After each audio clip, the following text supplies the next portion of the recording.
ঝুলিয়ে মারধর করেছে, রাতে আবার ডেকেছে, চোখ বাঁধা বলা বলি করছে যে ওটা ঝুলা, তখন তো বুঝছি যে তাহলে আবার এই পার্শ্ববিকৃত শুরু হয়ে।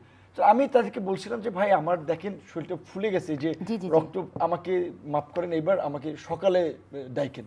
আমি জানি যে ওরা ডাকবে, জিজ্ঞাসাবাদ করবে, বিকজ এইটা ওরা একটা পৈশাচিক উল্লাস করেছে। আপনাকে এটা বলি সাবেক এমপি, মন্ত্রী, অনেকের সামাজিক অবস্থান কিংবা নেতাকর্মীরা ডিমোটিভেটেড হবে। রক্তাক্ত পাঞ্জাবি, সে নতুন পাঞ্জাবিকে দিয়ে কোর্টে উপস্থাপন হচ্ছে, কিন্তু প্রত্যেকের শরীরে একটা বলি যে জামাতের সেক্রেটারি জেনারেল উনি 60 আপ, সেই লোকের শারীরিকভাবে প্রহার।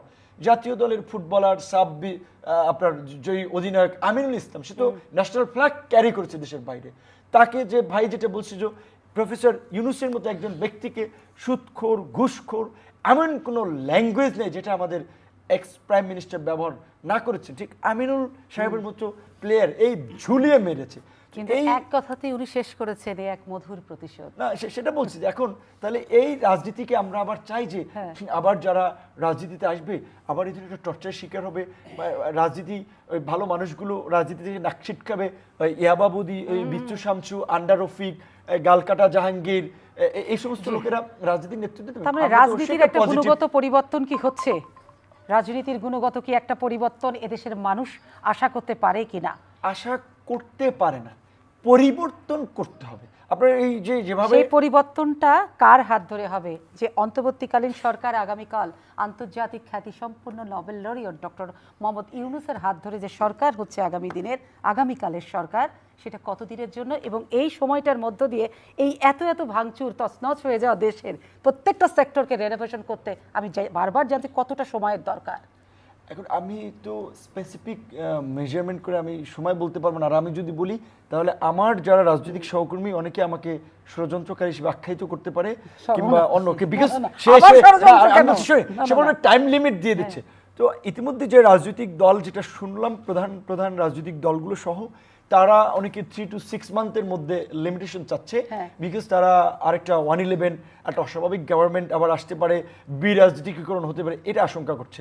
বিপরীত দিকে বৈষম্য বিরোধী ছাত্র আন্দোলনের আমাদের অগ্রজরা, আমার সহকর্মীরা একসাথে আমরা 18 সালে আন্দোলন করেছি, এইবার নাহিদ প্রধান সমন্বয়ক, সে আমার প্যানেল ডাকসুতে সংস্কৃতি সম্পাদক পদে নির্বাচন করেছে। আসিফ আমাদের যে ছাত্র সংগঠন ছাত্র অধিকারের বিশ্ববিদ্যালয়ের সভাপতি ছিল, তো ওদের যে চিন্তা ভাবনা আমরা তো জানি, ওরা বলছে যে 3 to 6 ইয়ার, বিকজ ওদের হচ্ছে যে এই যে আমাদের ফাইন্যান্সিয়াল আপনার আমাদের একটা মানে স্টেবল অবস্থা দরকার, এখন তো রিজার্ভ জিরো।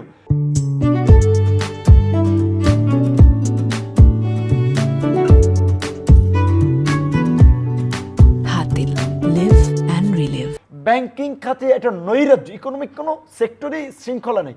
তারপরে এই যে প্রতিষ্ঠান আপনার বিচার বিভাগ থেকে শুরু করে প্রশাসনকে ঢেলে সাজানো, তাহলে এখন যাদের এই যে দুর্বৃত্তদেরকে যে চাকরিচ্যুত করা হবে, এখানে আবার নতুন নিয়োগ দিতে হবে, একদম পুরো রিনোভেশন লাগবে, রাষ্ট্রটা পুরো মেরামত করতে হবে, এর জন্য তো একটা মোটামুটি একটা ভালো সময় প্রয়োজন। তো আমি এইটা বলি রাজনৈতিক কর্মী হিসেবে, আন্দোলনকারী একজন তরুণ নেতা হিসেবে সেই সময়টুকু আমাদের প্রত্যেককে দিতে হবে, অধৈর্য হলে হবে না। এবং ডক্টর মোহাম্মদ ইউনূস ভাই যেটা বলেছেন, ডক্টর মোহাম্মদ ইউনূসের বর্তমান স্ট্যাটাস এবং অবস্থান বাংলাদেশের মতো একটা থার্ড ওয়ার্ল্ডের প্রেসিডেন্ট প্রাইম মিনিস্টার চেয়ে অনেক ঊর্ধ্বে।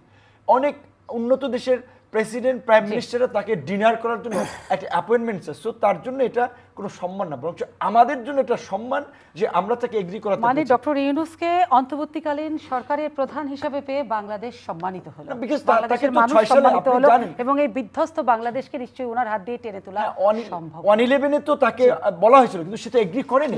এখন সে তো তা বলেছে যে সে কেন গ্রহণ করেছে, যে এত ত্যাগ, এত স্যাক্রিফাইস ছাত্র তরুণদের, তাদের অনুরোধ আমি ফেলতে পারিনি।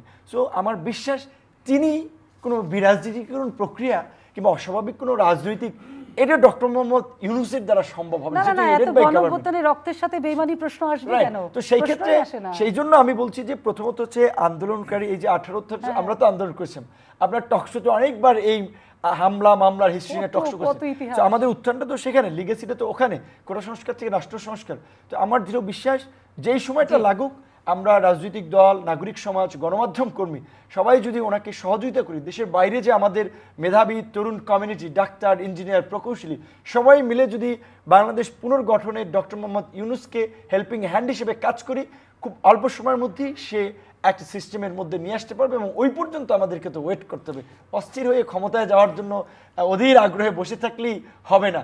আপনার বুঝতে হবে কিন্তু এখন পর্যন্ত ছাত্র জনতা বলছে যে ইন্টারিম গভর্নমেন্টের দিকে তারা চোখ রাখবে, পরবর্তী রাজনৈতিক পরিস্থিতির দিকে তারা চোখ রাখবে। সো আমরা কেউ ভাবলাম যে রাতারাতি ক্ষমতায় চলে আসলাম, নো। কিন্তু আরেকটা কথা অবশ্যই বলতে হয় আজকের এই জায়গা থেকে, ইতিমধ্যে যে আরেকটা নৈরাজ্য যে আমরা দেখতে পাচ্ছি, ওষুধ কোম্পানি পুড়িয়ে দিচ্ছে, গার্মেন্টস মিল ফ্যাক্টরি আগুন দিয়ে দিচ্ছে, হাজার হাজার মানুষ এখানে কাজ করছে। এই কাজটা কি ছাত্ররা করছে, জনতা করছে? নো, এটা দুর্বৃত্তরা করছে। ইতিমধ্যে বিল্ডিং দখল হয়ে যাচ্ছে, মার্কেট দখল হয়ে যাচ্ছে। ও বাবা, এক দখলদারকে সরালাম, আরেক দখলদাররা তো আবার চেপে বসতেছে। সো এই দখলদারি আমরা বলছি যে আমরা নিজেরা ওদেরকে চিহ্নিত করে গভর্নমেন্ট ফর্ম না হলে তো আর কোনো স্টেপ নেওয়া যাচ্ছে না। গভর্নমেন্ট ফর্ম হওয়ার পরে বিচারের মুখোমুখি করবো এদেরকেও, এই ফ্যাসিস্টের